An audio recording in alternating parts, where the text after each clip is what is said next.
The point made by Kim earlier about doing what you can with what you've got, we did that as much as we could. I respect very much the work of everyone at the Post-Dispatch. They've done tremendous work and continue, and they will. But we frankly knew that we were just different. We were a different news organization with different resources. And then we said, how can we be different? We didn't want to replicate. And so my origin story, every single one of the journalists in St. Louis working right now has one of these. For us, it's a local, where were you when the planes hit the towers? Where were you when you heard Michael Brown was shot? Where were you? Mine, our news organization staffs lightly on weekends at the moment, and it did then. And I made a decision on Sunday, August 10th, when we started to see things really starting to pick up steam. I called my editor, Margie Freivogel, and made the decision with her to do a Scribble Live blog. It was moving way, way too fast to do any sort of traditional, updated coverage. The speed of this was just unprecedented, at least for us. And so what that looks like, and we took a page from the Boston Globe's outstanding coverage of the marathon bombing. When this started to happen, I said, wait a minute, how do we do this? How do we do this? That's how we did it. So this is what that looks like. This is our live blog.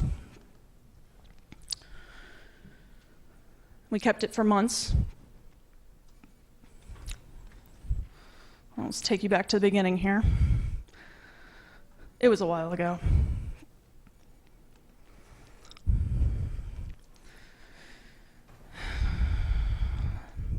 Anyway, well, in theory. It was a long time ago.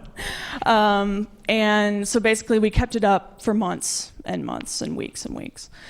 And basically the whole point was to take not only the information that our reporters, of which we had fewer, were gathering from the field, but also quality updates from community members, elected officials, people that were starting to make themselves be prominent figures in this story.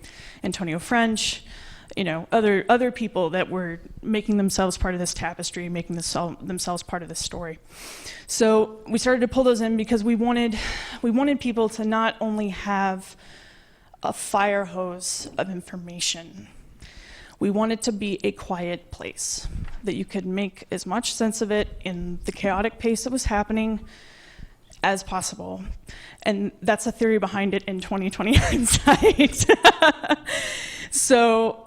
And that's how it ended up being, and we kept returning to this idea of trying to be a quiet place, trying to be a place that can, takes ideas, puts them together, so that people's needs, we've talked a lot about that today, people's needs, people's utility that they need. We started the day with Amy saying that. That's what we're constantly trying to think of and how we can execute on that based on what we've got. So, based on that utility, early on we made something called a story map and decided to use our legacy skills in audio production as a public radio station and integrate that with a map to take you on this tour. Anybody? Wilson. Since then, a powerful and sometimes violent movement seeking justice for his death has grown and evolved, as has the police's response to maintain security. St. Louis County Police initially took over from Ferguson's police department, and then came the State Highway Patrol to restore order. A curfew was ordered but then dropped.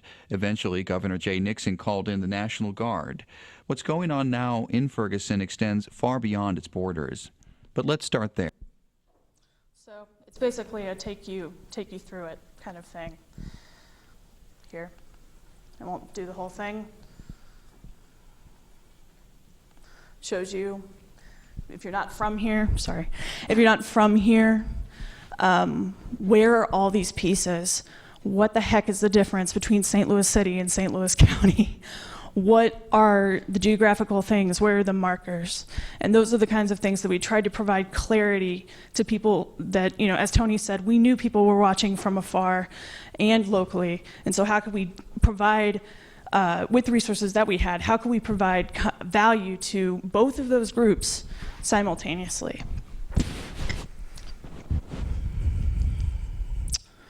And this just kind of shows you, brings you there. This is a problem. This is a child that was killed unjustly.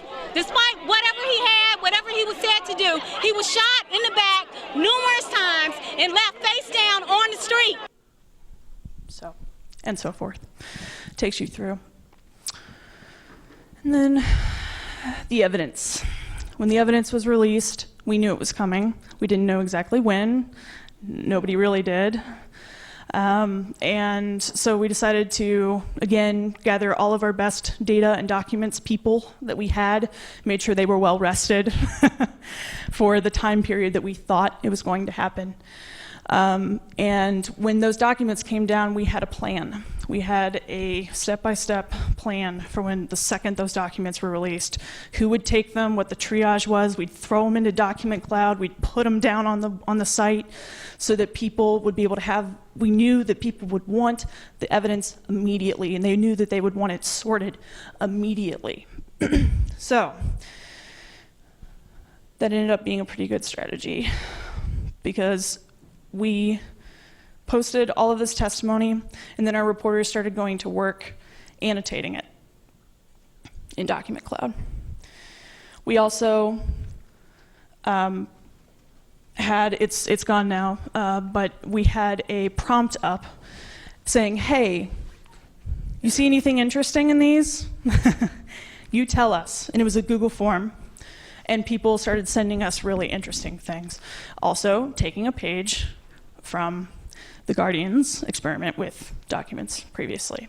So these were things that we, borrowed from, and thank you to those of you who went first as good examples.